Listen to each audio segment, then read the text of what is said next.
여러분, 요즘에 우리가 날마다 열왕기 하 말씀 묵상하고 있습니다. 묵상하고 계세요? 예, 저는 너무 재밌더라고요. 하나님 말씀이. 예, 특별히 이제 이 스토리로 되어 있어가지고 이야기로 되어 있어서 너무 재밌어요. 뭐 로마서라든가 막 갈라디아서라든가 이런 말씀은 약간 신학적인 진술처럼 되어 있잖아요. 근데 이 열왕기 하 이런 데는요, 스토리로 되어 있어. 스토리, 진짜 일어난 삶의 이야기로 되어 있으니까 너무 재밌어요. 말씀이 꿀송이 같이 달아요. 여러분도 좀 그런 것을 경험해 보면 좋겠어요. 그래서 다른 본문을 좀 이야기하려다가 그냥 내일 새벽 본문이 오늘 우리가 읽은 내용이거든요. 이 말씀을 전해야 되겠다 이런 생각을 했습니다. 여러분, 열왕기 하에 보면요, 수많은 기적에 대한 말씀이 많이 나옵니다. 기적에 대한 이야기. 우리 기적 좋아하죠. 내 인생에도, 여러분 인생에도 막 기적이 일어나기를 바라지 않습니까? 그래서 기적이 그냥 시리즈로 쫙 연결돼서 나와요. 그러니까 열왕기 하 말씀은 삶의 이야기를 다루고 있는데 기적 시리즈야. 기적 시리즈. 그래서 오늘 우리에게 주시는 메시지가 뭐냐면, 내 인생에도 기적이 일어나야 되는데 어떻게 일어날 수 있는가, 그 원리를요, 이 말씀 속에 다 하나님이 숨겨놨어요. 그것을 여러분들에게 알려주려고 지금 합니다. 그래서 오늘 많이 왔어야 되는데, 우리 성도님들 삶 속에 막 기적이 일어나야 되거든요. 아이고, 저분 인생에 좀 기적이 일어났으면 좋겠는데 답답해, 보는 저도. 그래서 오늘 말씀을 들으면 막 기적이 일어날 것 같은데, 아무튼 이 자리에 모인 여러분이라도 기적을 좀 맛봤으면 좋겠습니다. 아멘. 자, 오늘 1절 보니까요, 한 가난한 선지 생도가 죽었어요. 그러니까 선지자의 제자가 죽었다는 말입니다. 그리고 이 죽은 선지 생도에게는요, 두 아들이 있었는데, 빚 때문에, 그동안 진 빚 때문에요, 노예로 끌려가기 직전에 일어난 사건을 기록하고 있습니다. 여러분, 너무나 비참한 상황 아닙니까? 한마디로 말하면요, 전도사님이 결혼해가지고 두 아들을 뒀는데 전도사님이 죽은 거야. 그 사모님 얼마나 비참해요, 여러분. 엄청나게 경제적으로 막 힘들게 살았어. 그래서 빚도 졌어. 근데요, 이제 빚 갚을 능력도 안 되는 거야. 그래서 두 아들이 그 채권자에게 이제 팔려가게 되는 일보 직전의 상황인 거예요.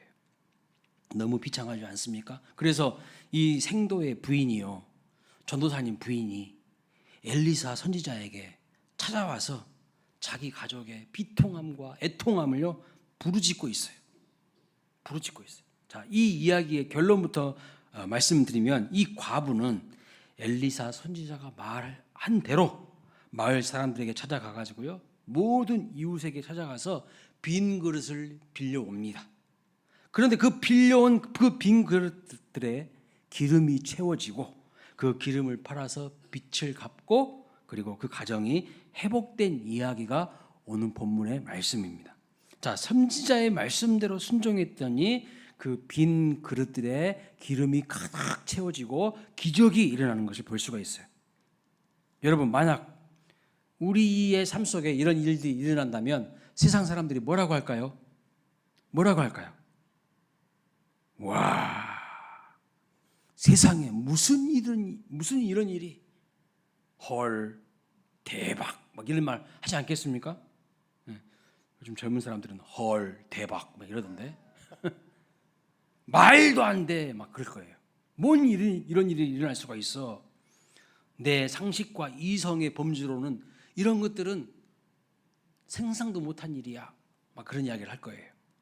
그런데 여러분, 이 스토리 다음에는 8절부터는 또 무슨 이야기가 나오냐면, 수넴 여인의 죽은 아들이 살아나는 사건도 기록되어 있고요, 이어서 또 어떤 이야기가 나오냐면, 아람 나라의 군대 장관이었던 나아만이요, 문둥병, 나병이 고침받는 또 기적의 스토리가 나옵니다. 그래서 이 열왕기하 말씀은 계속되는 기적 시리즈예요. 그래서 얼마나 재밌는지 몰라요. 이야기 형식으로 되어 있으니까요, 얼마나 말씀이 재미있는지 모릅니다. 그런데 여러분, 믿지 않는 사람들은 이런 이야기를 들으면 무슨 반응을 할까요? 정말 사실일까? 말도 안 돼! 그럴 거예요. 하지만 성경은요, 거침없이 선포하고 있어요. 왜요? 이유가 뭘까요? 말이 안 돼도 믿으라! 이렇게 말합니다. 왜 이렇게 성경은 자신감이 넘칠까요? 이유는 간단합니다. 그 기적이 거짓이 아니라 사실이기 때문에 있는 그대로 성경은 말씀해 주고 있어요. 이런 성경의 내용을 보면서 분명 기적에 대해서 고개를 이렇게 가로젓는 이성주의자들은 이렇게 말할 겁니다. 우리가 알아야 이성주의자들이 있을 거예요. 그렇게 고개를 가로짓는 말도 안 되는 일이라고. 그러나 우리가 알아야 될 것은요, 이성의 용량은요, 바다 앞에 놓인 접시에 불과한 거예요. 무슨 뜻이냐면 접시 안에 어찌 이 바다를 다 담을 수가 있겠습니까? 우리 이성의 그릇 안에 어찌 무한하신 하나님의 은혜와 기적과 능력을 다 담을 수가 있겠어요? 이성은요, 기적을 담기에 너무나도 작은 그릇에 불과합니다. 그래서 2세기경에 터툴리안이라고 하는 신학자는 이런 말을 했어요. 우리는 모순되기 때문에 믿는다. 모순되기 때문에 안 믿는다가 아니라, 불합리하기 때문에 안 믿는다가 아니라, 오히려 터툴리안이라는 사람이 이렇게 말했어요. 모순되기 때문에 더 믿는다. 그렇게 말했어요. 무슨 뜻이냐면 이성으로 다 이해되고 알아서 믿는 것이 아니라 믿어서 비로소 이해하게 되고 알게 된다는 거예요.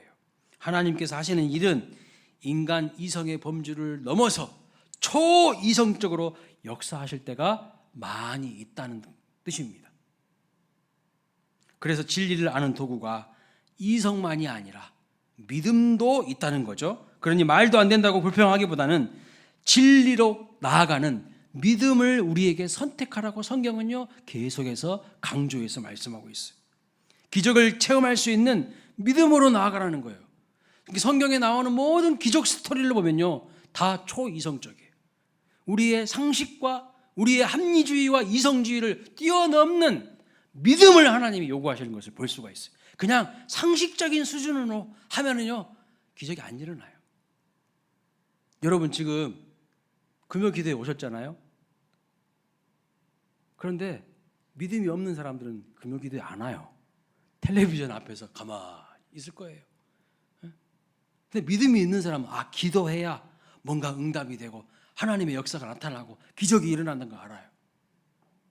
이성의 범주에, 합리주의의 범주에, 상식의 범주에 머물러 있는 그 정도 수준의 신앙은요, 신앙도 아니야. 사실은 흉내내는 거야. 그냥 흉내내는 거. 하나님의 역사를 기대할 수가 없어요. 그래서 기적을 체험할 수 있는 믿음으로 하나님께서 계속해서 우리에게 나아가라고 요구하고 있습니다.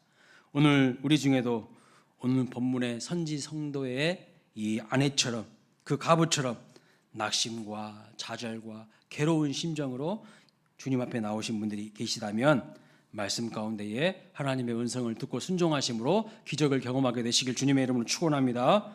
자, 여러분, 우리 인생에 채워져야 될 빈 그릇들이 많이 있지 않습니까? 엄청나게 많은 빈 그릇들이 있지 않습니까? 어떤 분은 경제적인 빈 그릇이 채워져야 돼요. 그렇죠? 어떤 분은요, 건강의 빈 그릇 채워져야 됩니다. 어떤 분은요, 자녀의 진로가 다 막혀 있는데 그 빈 그릇 채워져야 됩니다. 어떤 분은 인생을 왜 사는지, 무엇을 하며 무엇을 위해서 사는지 모르는 분들이 있습니다. 그분에게는요, 사명의 그 빈 그릇이 채워져야 하는 것이죠. 하나님의 그 빈 그릇에 하나님의 은혜가 부어지는 은혜가 있으시기를 주님의 이름으로 축원합니다.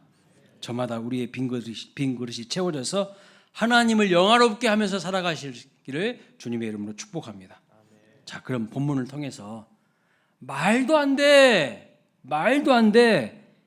이 말이 어떻게 말이 돼가는지 한번 살펴보도록 하겠습니다. 어떻게 빈 그릇이 채워지는지 그 원리를 살펴보겠습니다. 이 원리를 딱 붙잡으셔야 돼요. 한 귀로 듣고 흘리면 안 돼요. 이 원리를 붙잡고 실천하면 여러분의 인생에도요, 헐, 대박, 세상에 이런 일이, 이런 말을 여러분 삶 속에서 일어난 기적 보고요, 주변의 사람들이 그렇게 말할 거예요. 자, 첫 번째 원리는 뭔가? 있는 것에서부터 시작했다는 거예요. 말도 안 돼가 말 되는 기적으로 나타나는 원리는 있는 것에서부터 시작했다는 겁니다. 지금 가난한 과부가요, 아들을 채주에게, 채권자에게 빼앗길 위기에 빠졌습니다. 그러자 엘리사가 묻습니다. 2절에 뭐라고 묻습니까? 네 집에 무엇이 있는지 내게 말해라, 이렇게 물어봐요. 그래서 그 여인이 대답하기를 기름 한 그릇 외에는 아무것도 우리 집에 없다고 이렇게 이야기를 합니다. 그러자 엘리사가 뭐라고 말합니까? 이웃에게 나아가서 모든 빈 그릇을 빌리고 그 빈 그릇을 모아서 기름을 부으라고 명령을 합니다. 그런데 이상한 것은 아무리 부어도 기름이 끊어지지가 않아요. 이른바 기름 기적이 시작된 겁니다.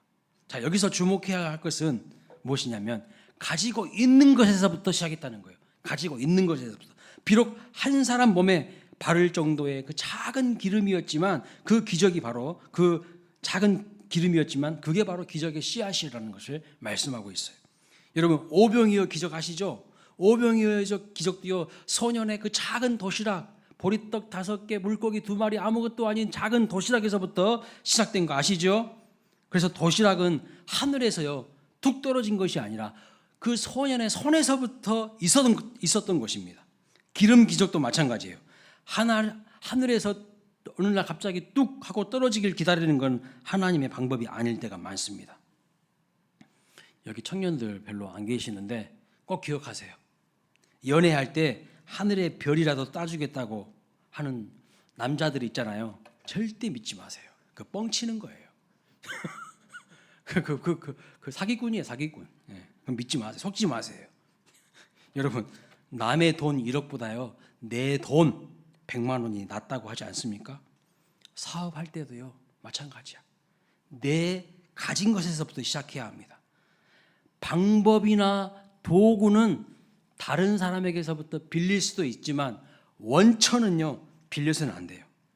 자기만의 핵심 컨텐츠가 있어야 된다는 거예요. 본문을 자세히 보면요, 빈 그릇은 빌렸지만 기름은 빌렸습니까? 안 빌렸습니까? 안 빌렸어요. 기름은 안 빌렸다고. 우리나라도 보면요, 돈을 빌려가지고 집 사시는 분들이 엄청 많아요. 저는 그거 어리석은 거라고 생각합니다. 대단히 위험한 것입니다. 그래서 2023년도 기준 우리나라의 가계 부채가 어느 정도인지 아십니까? 1742조. 여러분은 놀라지도 않아.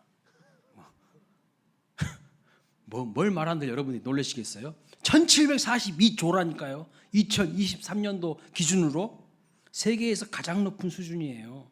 가계 부채가.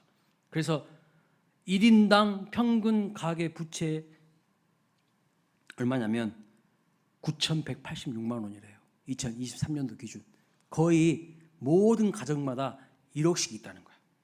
그러니까 여기 제가 저 뒤에 앉아서 여러분 몇 명 왔나 한번 헤아려 봤거든요. 한 30명 안 앉아 있어 지금. 30명이라고 잡고 30억, 우리 교회 성도들이 지금 30억, 이 정도면 30억 빚이 있다는 거야. 와, 한 가정당입니다. 한 가정당, 한 사람당이 아니라. 네. 여러분, 이렇게 되면 돈을 빌린 것이 재앙이 될 가능성이 있어요. 네.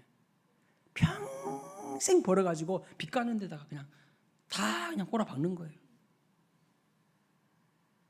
이렇게 되면 빌린 돈이 재앙이 되는 거죠. 왜요? 가지고 있는 것에서부터 시작하지 않았기 때문이에요. 도구가 아닌 원천을 빌렸기 때문이에요. 오늘 성경은 분명히 기름은 불리지 않았어요. 그릇을 빌리는 거예요. 이게 원리예요. 나에게 있는 것에서부터 시작하는 거예요. 사업을 시작하는 사람도요, 나만의 컨텐츠가 있어야 돼요. 나만의 아이디어가 있어야 돼요. 나만의 어떤 기술과 능력이 있어야 돼요. 다른 것은 다 빌려도 괜찮아. 근데 이것이 없는 사람은요, 사업 시작하면 안 돼요. 다 망하는 거예요. 자, 그렇다면 지금 내게 있는 것이 무엇일까요? 여러분에게 있는 건 뭡니까? 여러분에게 있는 것에서부터 시작해야 한다고 말하는 거예요. 기적이 일어나려면. 그게 뭘까요? 여러분에게 있는 건 뭐예요? 사도행전 3장 6절 말씀 보니까 이렇게 말합니다. 같이 읽어봅니다. 시작. 베드로가 이르되 은과 금은 내게 없거니와 내게 있는 이것을 내게 주노니 나사렛 예수 그리스도의 이름으로 일어나 걸으라. 예. 가진 것이 뭐였어요? 베드로에게 예수의 이름이에요. 예수님을 가진 거예요. 은과 금은 없었어요. 그 예수의 이름에 능력이 있다는 거예요. 그때 기적이 일어나서 안진뱅이가 일어나 걷습니다. 여러분 얼마나 기뻤을까요? 얼마나 놀랐을까요? 오늘 본문의 빈 그릇에 기름이 차오를 때도 마찬가지입니다. 그릇은 빌리더라도 기름은요 본래 나에게 있는 것이었어요. 우리에게도 뭐가 있습니까? 뭐가 있어요? 예수의 이름이 있잖아요. 예수의 이름이 있잖아요. 그 예수의 이름을 사용해야 합니다. 그리고 이렇게 기도해야 합니다. 주님, 내게 있는 작은 것을 심겠습니다.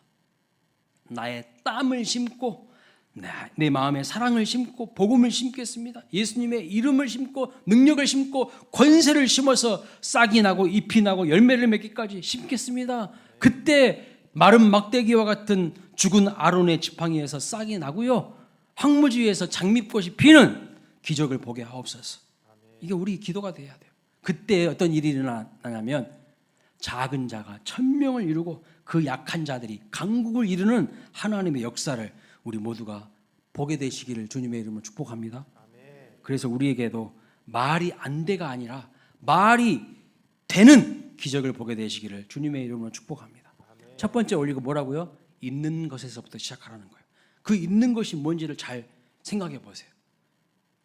아무것도 없어도 있는 거 있어요. 예수의 이름이 있어요. 예수님이 내 안에 있어요. 그러면 그 사람은요, 그 예수님 붙들고 시작하는 거예요. 예수님께 나아가서 예수의 이름으로 부르짖으면서 시작하는 거예요. 두 번째 원리가 뭔가? 부르짖는 보고와 순종입니다. 이 여인의 비참한 상황에 눈을 돌려봅시다. 자, 엘리사의 제자였던 자기 남편이 빚만 남기고 죽었어요. 빚만 남기고. 얼마나 비참합니까? 얼마나 슬픕니까? 그 빚 때문에 지금 두 아들도 노예로 종으로 팔려가게 생겼어요. 그러니 얼마나 남편이 원망스럽겠습니까? 그런데 여러분, 이 여인이 한 일은 남편이 죽었다고 낙심하고 좌절하고 원망만 하고 있는 것이 아니라 부르짖는 거예요. 부르짖는 거. 1절 말씀 보세요. 이 여인이 했던 첫 번째 일이 뭡니까? 1절에 여인이 엘리사에게 부르짖어 이르되 그랬어요. 부르짖는 거예요. 부르짖는 거. 보고입니다. 보고. 탄식 같은 부르짖음으로 자기의 상황을 엘리사에게, 하나님에게 보고하고 있어요. 그런데 이게 여인의 미래를 바꾸는 결정적인 실마리가 되는 거예요. 결과적으로 어떻게 됩니까?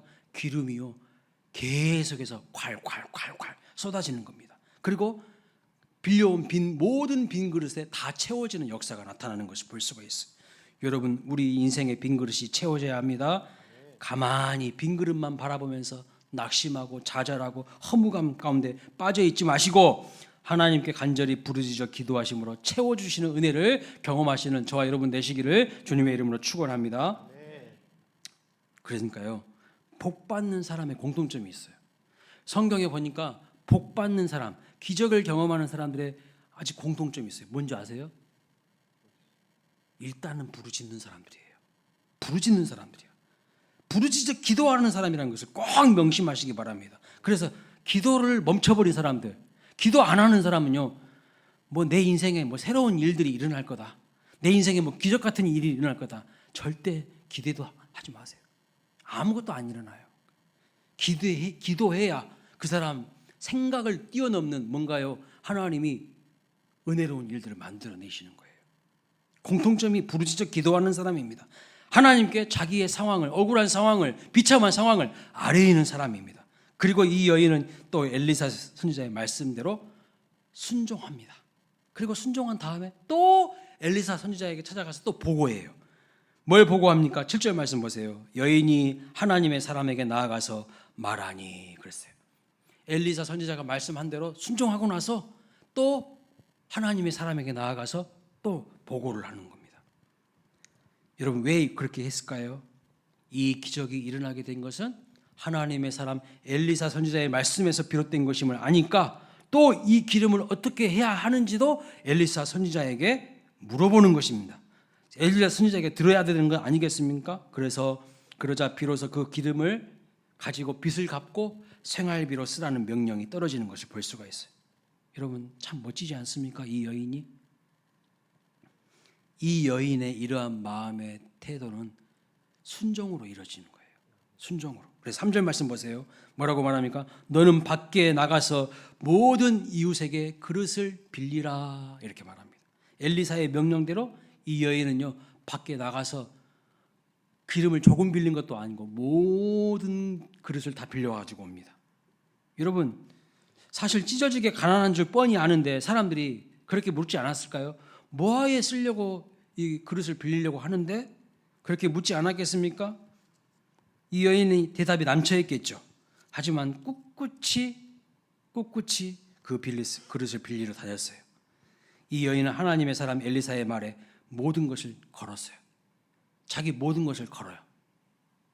이것이 바로 보고에서 순종까지 이어지는 이 여인의 삶의 자세이고 태도입니다. 그래서 오늘 본문에서 강조하는 두 번째 메시지가 뭐냐면 이거예요. 태도가 곧 수준이다. 태도를 보면 알아요. 하나님의 말씀을 대하는 태도를 보면요, 그 사람이 곧 수준이에요. 하나님의 말씀을 대하는 태도가 불순종하고 무시하는 사람이 있어요. 그 사람의 수준이 딱 그 모양인 거예요. 얼마나 부요하냐보다 얼마나 순종하냐, 이 태도가 중요하다는 거예요. 하나님께 기도와 탄식으로 보고하고 또 하나님의 명령에 순종하고 또 좋은 결과에 대해서 또 보고하는 이 여인의 자세가 바로 우리의 태도가 되시기를 주님의 이름으로 축복합니다. 자, 베드로의 고백 여러분 아세요? 베드로의 고백. 베드로가 이렇게 고백했죠. 잡은 것이 없지만은 말씀에 의지하여 내가 그물을 내리이다. 이 고백은요, 무명의 어부 시몬을 사도 베드로로 전환시켜준 위대한 고백이에요. 이처럼 순종은 사람의 인생을요 바꿔줍니다. 순종을 통해서 우리 인생이 바뀌어지는 거예요. 하나님의 말씀에 대한 순종을 통해서 내 인생이요 달라지는 거예요. 어부에서 제자로, 무명의 어부에서 역사의 주인공으로, 불만 온망덩어리에서 감사하는 사람으로 인생의 내용을 바꿔버려요. 흔히 사람들이 생각하기를 순종을 뭐라고 생각한 줄 아세요? 요새 사람들은 남의 밑에 있는 연약한 자들의 선택, 남의 밑에 있는 연약한 자들의 선택이라고 이렇게 말합니다. 그러나 성경은 그렇게 말하고 있지 않아요. 성경은 순종을 뭐라고 말하냐? 성도들의 지혜로운 선택이라고 말해요. 지혜로운 선택이에요. 순종에는 위기가 따릅니다. 멍청한 일이라 놀림을 받을 수도 있겠죠. 그러나 세상이 놀라는 기적의 원천이요, 바로 이 순종에서부터 시작되는 거예요. 순종에서부터 시작된다고요.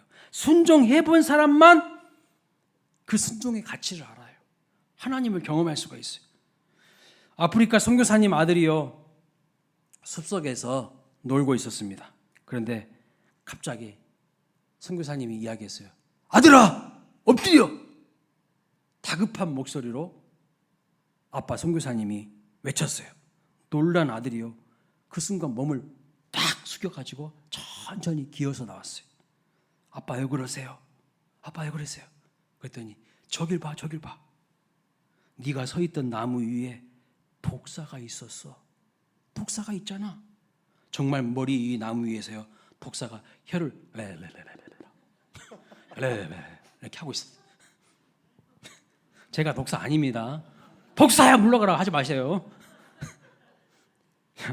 만약 머리를 여러분 꼿꼿이 세우고 있었다면, 아버지가 이야기해도 머리를 꼿꼿이 세우고 있었다면 어떻게 됐을까요? 네, 뱀한테 물려가지고 죽는 거였어요. 하나님은요, 우리의 순종을 통해서 말도 안 되가 말이 되게 하시는 분이라는 것을 믿으시기 바랍니다. 말이 안 되는 일처럼 보이지만 말이 되는 기적을 만들어 내실 때에 하나님 반드시 무엇을 사용하는지 아세요? 우리의 순종을 사용하시는 거예요. 반드시 순종을 사용하세요. 근데 내가 생각해 보니까 내 경험으로 하나님의 말씀을 재단해 버려. 결국 불순종해. 여러분, 기적 안 일어납니다. 그러면 말이 안 되는 것처럼 보이는 일이 말이 되게 하는 기적의 원리 세 번째는 무엇인가? 세상과 단절하라는 거예요. 세상과 단절하라. 첫 번째 뭐라고 했어요? 있는 것에서부터 시작해라. 두 번째는 뭐예요? 부르짖어 보고하고 하나님의 명령에 순종하라는 거예요. 세 번째는 세상과 단절하라는 거예요. 자, 이것은 세상과 담을 쌓고 살아가는 뜻이 아닙니다. 꼭 필요할 때에 그때는 세상과 단절하고 하나님께 집중하라는 뜻이에요. 세상과 단절하라는 이 메시지는 누구에게 집중하라고요? 하나님께 집중하라는 뜻이에요. 그래서 본문 4절 말씀 보세요. 이렇게 말합니다. 너는 내 두 아들과 함께 들어가서 뭘 닫고? 문을 닫으래요. 문을 닫으라고 말합니다. 그래서 5절 또 읽어봅니다. 시작. 여인이 물러가서 그의 두 아들과 함께 문을 닫은 후에 그 명령대로 문을 닫습니다. 문을 닫는 행위가 뭐예요? 세상과 단절하는 행위예요. 그리고 누구한테 집중하는 거예요? 하나님께 집중하는 행위예요. 세상과의 단절은 쉽지 않지만 성도에게 때때로 이러한 과정이 절대적으로 필요해요. 왜 내 인생에 기적이 일어나지 않는가? 하나님께 집중을 하지 않는 거예요. 하나님께 집중하지 않으니까 아무런 일도 안 일어나요. 왜 우리가 이런 과정이 필요한 줄 아십니까? 하나님이 이것을 통하여서 기적을 경험하게 하기를 원하시거든요. 주님이 우리를 그런 자리로 부르시기 때문입니다. 왜요? 거기서 말도 안 돼가 변하여 말이 되는 역사가 이루어지기 때문이죠. 하나님께 집중해 보세요. 여러분, 초등학교 다닐 때 우리 돋보기로 실험해봤죠? 태양빛을 돋보기에 딱 맞춰가지고 어떤 대상을 딱 대면요, 거기에 불이 나버려요. 예? 그 종이도 타버리고요. 그 막 벌레 같은 것도 딱 대면요, 거기에 불이 나가지고 벌레가 타져버려요. 하나님께 집중하면요, 역사가 나타난다니까요. 근데 하나님께 집중 안 해. 세상에 집중해. 세상 일에 집중해. 그러니까 아무런 기적이 안 일어나는 거예요. 그리고 낙심하고 절망하고 하나님 살아 계시는가? 의심이나 하고 불신이나 하고 마음이 흔들려 버려요. 주님이 분명히 말씀하십니다. 마태복음 6장 6절 읽어봅니다. 시작. 골방에 들어가 문을 닫고 은밀한 중에 보시는 내 아버지께 기도하라. 은밀한 중에 보시는 내 아버지께서 갚으시리라. 아멘. 여러분, 우리가 문을 닫는 것은요, 은밀한 중에 보시는 하나님을 기대하기 때문입니다. 기억하십시오. 골방은요, 기적 보관 창고예요. 나는 이렇게 멋진 말도 만들어낼 줄 알아. 하나님이 지혜를 주셨나 봐. 골방은 뭐라고요? 자막 안 나오지? 골방은 기적 보관 창고야. 무엇인가 얻기 원하십니까? 기도의 골방으로 들어가세요. 하나님께 집중하세요. 거기서 기적이 일어나는 거예요. 세상과 단절하고 하나님께 집중하는 것이 바로 성도가 기적을 경험하는 비결임을 믿으시기를 바랍니다. 주저없이 세상과 단절하시기 바랍니다. 세상에 끼웃끼웃하지 마세요. 그리고 기도로 하나님 앞에 집중하며 나아갈 때에 하나님의 인자하시고 선하심을 경험하게 될 뿐만 아니라 기적을 경험하게 될 것입니다. 그 골방에서 하나님과의 깊은 사귐과 은혜 주시는 비밀을 경험하게 되는 것이죠. 그런데 여러분, 세상과의 단절을 방해하는 것이 있어요. 그게 뭘까요? 요즘 우리가요, 세상과의 단절을 방해하는 강력한 도구가 있다는 걸 알게 돼요. 그게 뭐냐면 핸드폰이에요. 핸드폰. 세상 돌아가는 뉴스나 여러 가지 세상 이야기에는요, 밝아. 그런데 하나님 나라 뉴스에는요, 아무것도 모르는 사람들, 미련뚱이들이 많아요. 예? 열왕기 하 말씀 찾으라 하니까 신약 성경에서 보고 있어. 예? 베드로전서 찾으라 하니까 구약 성경에서 보고 있고. 미련뚱이, 하나님 나라의 미련뚱이들이 너무 많아요. 큰일이요. 성경 내용은 하나도 몰라. 요즘 사람들에게 핸드폰이요, 마치 산소 호흡기 같더라고요. 전철 타보세요. 전부 고개 쳐박고요, 요거 하고 있어요. 예. 제가 거짓말한 거 아니잖아요. 모두 다 핸드폰에 코를 박고 있어요. 핸드폰 없으면 숨이 멎는 것처럼 그렇게 생각합니다, 사람들이. 그래서 마약 중독, 알코올 중독만 문제가 아니라 스마트폰 중독은 더 문제예요. 왜요? 예배 중에도 삐리리 막 울리잖아요. 그 짧은 시간도 핸드폰을요, 꺼두지를 못해. 하나님께 집중하지 않는 거야. 세상과 단절하지 않는 거야. 무슨 기적이 일어나겠어요? 하나님 앞에 집중해야지. 하나님과 깊은 사귐과 교제를 방해하는 것들 다 차단시키세요, 여러분. 하나님이 보내시는 여러 가지 사인에는 둔감한 사람이 세상 소식에는 얼마나 민감한지 그게 바로 병이라는 거예요. 여러분을요, 기적을 경험하지 못하게 만드는 병이에요, 그게. 여러분 이렇게 한번 시도해 보시기를 저는 제안합니다. 몇 시부터 몇 시까지는 스마트폰 보지 마시고 기도하는 시간으로 하나님과 나만의 데이트 시간을 한번 가져보시기를 바랍니다. 그 시간을 한번 구별해서 하나님 앞에 드려보세요. 그 시간에 집중해서 하나님 만나보세요. 부르짖어 보세요. 반드시 기적이 일어납니다. 일어나요. 안 일어난 게 아니야. 지금도. 지금 이 시대에도요, 분명히 일어나요. 분명히 하나님께서 이런 사람들에게 인생의 빈 그릇을 하나님의 기름으로, 하나님의 은혜로 가득 채워주는 역사가 나타날 줄로 믿습니다. 우리 광일교회 모든 성도님들 가정에 기름 충만의 기적이 나타나시기를 축복합니다. 자, 지금까지 기적, 말이 안 되는 그 일이 말 되는 기적 나타나는, 변화되는 원리 세 가지. 첫째, 내게 있는 것으로 시작하라. 두 번째, 부르짖으라는 거예요. 안 부르짖는 사람은요, 기적 경험할 기대하지 마세요. 부르짖는 보고와 순종. 세 번째, 세상과 단절하고 누구에게 집중하라고? 하나님께 집중하라. 그럴 때요, 하나님이 역사하게 돼 있어요. 이게 원리예요. 이게 원리. 이 세 가지를 통해서 어찌 됐다는 말입니까? 말이 안 돼가 말이 됐어요. 모든 그릇을 빌리라는 엘리사의 말이 허풍이 아닌 참말이고 거짓이 아닌 진실이 되었다는 것입니다. 그래서 6절 말씀 보면 모든 그릇이요 기름이 찼고 더 이상 그릇이 없어서 기름이 그쳤습니다.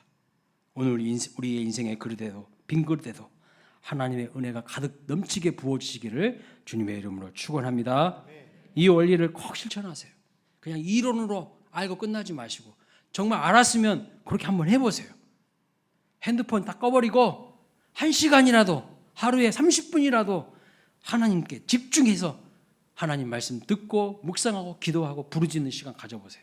여러분 삶에 어떤 역사가 나타나는지를. 자, 우리 같이